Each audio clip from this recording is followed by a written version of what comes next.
பணம் பணம்ன்றது வாழ்க்கையில் எந்த அளவுக்கு முக்கியன்றது எல்லாருக்கும் தெரியும். அதே போல் சில பேருக்கு ஒரு கேள்வியும் இருக்கும். நம்ம வாழ்க்கையில் எந்த நேரமும் சம்பாரணன்னு இருக்கும், சம்பாரிச்சிட்டு இருக்கோம். ஆனால் கையில் காசே தங்க மாட்டேன்னுது. எவ்வளோ வந்தாலும் செலவாகுது போகுதே தவிர நம்ம கையில் இருக்கவே மாட்டேன்னுதுன்னு பல பேருக்கு ஒரு கேள்வி இருக்கும். ஆனால் எல்லா கேள்விக்கும் சில பதில்கள் மட்டுமே அதுக்கு காரணமாக தான் இருக்கும். என்னன்னு பார்த்தீங்கன்னா, நம்ம எந்த அளவுக்கு நம்ம எதிர்பார்க்குறோம் நம்ம கையில் தங்க மாட்டேன்னு சொல்லி ஏக்கத்தோடு இருக்கும். அதேமாரி நம்ம உழைக்க முடியுது, நம்ம உழைக்கிறோம், சம்பாதிக்கிறோம். ஆனால் உழைக்க முடியாதவர்கள் சில பேர் இருப்பாங்க. அந்தந்த பகுதிகளில் நிறைய பேர் இருப்பாங்க தான்.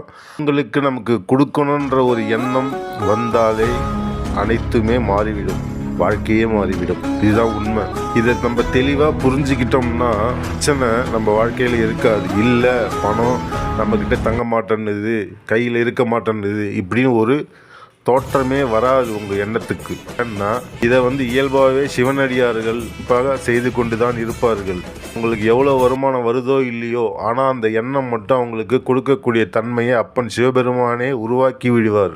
ஏன்னா அப்பன் சிவபெருமானை நீங்கள் எந்த அளவுக்கு உருக உங்களை அப்பன் சிவபெருமான எந்த அளவுக்கு நீங்கள் உணர்றீங்களோ அந்த அளவுக்கு உங்களுடைய எண்ணத்தை பக்குவப்படுத்துவார். அந்த பூ மாதிரி ஒரு எண்ணத்தை உருவாக்குவார்.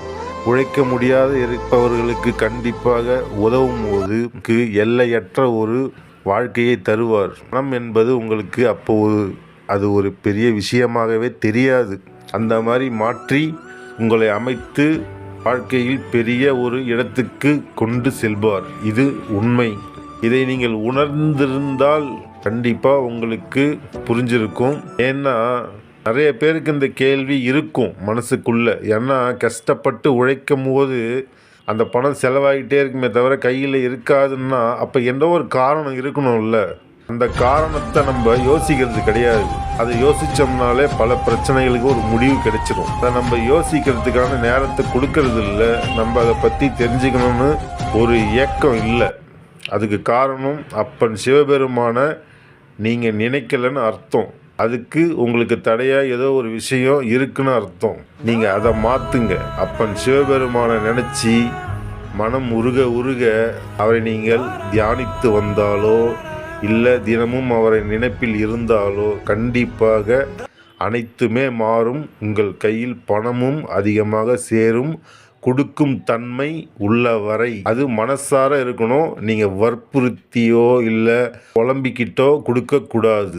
உங்கள் எண்ணம் பூ மாதிரி இந்த பணம் உங்களுக்கு பெருசாகவே தெரியாத அளவுக்கு நீங்கள் நம்ம கையில் இவ்வளோ இருக்குது, இவ்வளோ கொடுக்கணும் அப்படின்னு